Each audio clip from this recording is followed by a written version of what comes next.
Police data shows convenience stores are among the most frequent targets for armed robbers in Chattanooga. Last night, it was at this high-tech fuel on Shalford Road. The gunman demanded money, only this time he left empty-handed. You that was here last night? Yeah, I'm here. Yeah, she had a baseball bat. Gas station clerk Wahida Gilani is the talk of the neighborhood as word spreads that this polite and petite woman's in an armed robber running scared Sunday night. They'll know better than to try to rob this store again. But Gilani is still shaken, saying she can't get the gunman's image out of her mind. She says around 9 o'clock, a tall, skinny black man in his late 20s ran in wearing a hat and ski mask. He grabbed hold of her female co-worker. The lady, he catch here. And he said, "Oh, you open the, I need the money. You open the register." Then she watched him pull the trigger and try to shoot her, only it didn't work. They show me the gun, they click the gun, but they click the gun, but don't no come out the. She seized the moment, grabbed this ball bat from behind the counter, and took charge of the situation. I told you, he kicked me. He kicked him. He left. He took off running. He took off running. She was the first person I thought of when they said, they attempted to rob the place and somebody took a ball bat to somebody. I could imagine her doing that if you tried to mess with her money. Gilani is just one of dozens of local gas station clerks put in violent situations in Chattanooga every year. CPD records show convenience stores were the third most common location for armed robberies last year, only behind roads and parking lots. There were 37. The majority involved a gun, though some did use knives and other weapons. There have already been 7 this year. Again, most thieves choosing guns as a way to get what they want.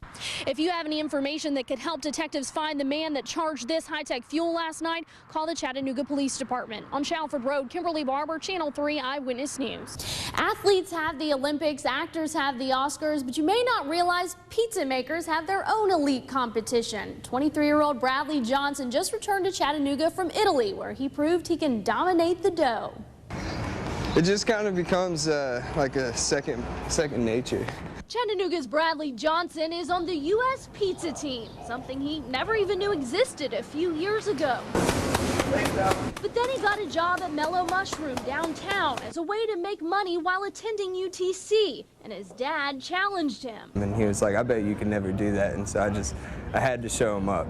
He started with spinning a wet towel, then rubber practice dough. It became a hobby, like instead of just sitting watching TV, you throw dough and watch TV now. After practicing 2 to 3 hours a day, he made the U.S. pizza team in 2011, spinning real dough. I like competing. It's like an extra drive, It's I just like that whole mentality of it. He's made it to the World Pizza Championship the last 2 years in a row. He just returned from Parma, Italy, where several hundred pizza pros from more than 30 countries competed. He placed 9th in freestyle and 7th in dough stretch. A dough ball that would normally make like a 14-inch pie, I'm putting out to about 30 to 35 inches. A world-class talent that most of his customers don't even know he has.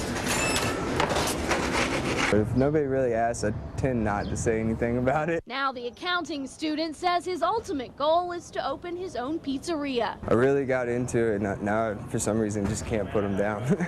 Johnson is the only competitor from Tennessee, and he's working on putting together a pizza spinning class to teach all of the local Mellow Mushroom employees his tricks. Kimberly Barbour, Channel 3 Eyewitness News. To David Cindy, 23-year-old John Redmond and 25-year-old Brittany Huber had been planning their wedding since last summer when they moved to Dalton for John's job as assistant coach at Dalton State's new basketball program.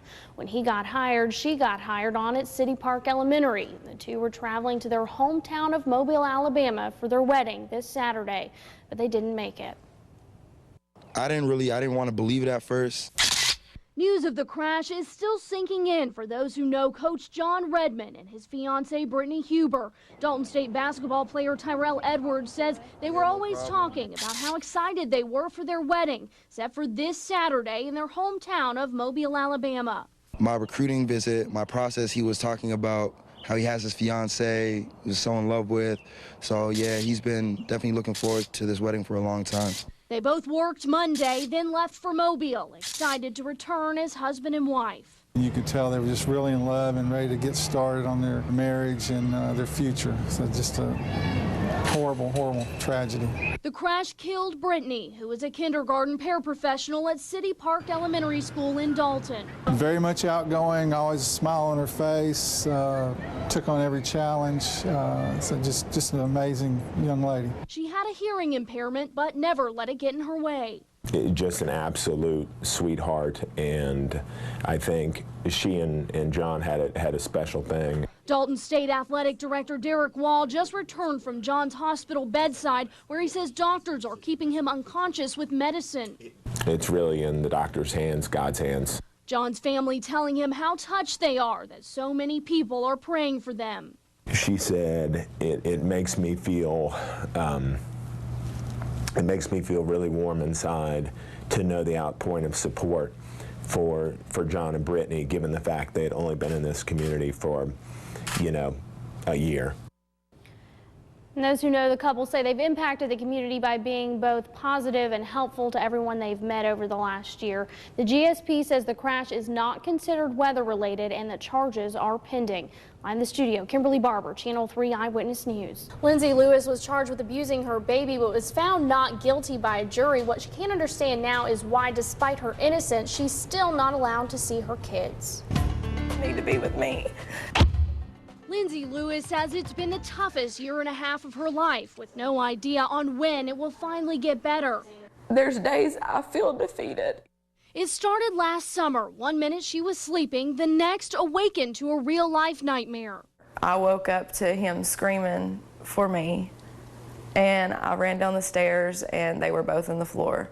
Her baby's father, Juan Villa, says he fell down the steps with their 5-week-old son Xander in his arms. Lindsay called 911. Doctors at the ER said his x-rays were fine. Over the next 2 weeks, though, she could tell he wasn't feeling well and took him back to the doctor several times. It wasn't until she went to Chattanooga for another opinion that doctors there found 16 bone fractures in Xander. I was mad because I had trusted doctors to tell me what was wrong with my son, and they didn't.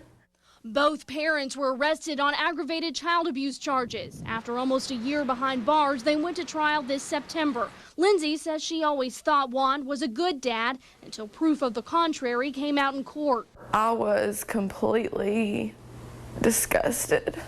He was found guilty, Lindsay not guilty. But despite her acquittal, she remains under a no-contact order with Xander and her 6-year-old daughter, Serenity. The Department of Children's Services is responsible for the no-contact order. The appeal is still tied up in juvenile court. She says that's because DCS is dragging its feet. DCS says her attorney didn't file in time. She just wants to be heard. They should be doing what's best for my kids, and they're not doing that. She was found not guilty by a jury of her peers. I don't see any reason why Lindsay shouldn't be able to see her children. Even though the criminal trial's over, the public defender's office is still standing behind her. In fact, a couple within the office has taken her into their home to live. She's also gotten a job. She's done everything DCS has asked her to do. That should count for something.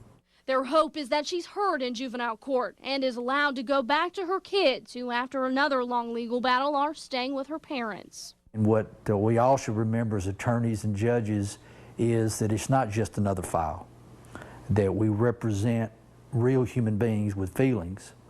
The only reason why I keep going and keep fighting is because for the hope that I'll be with them.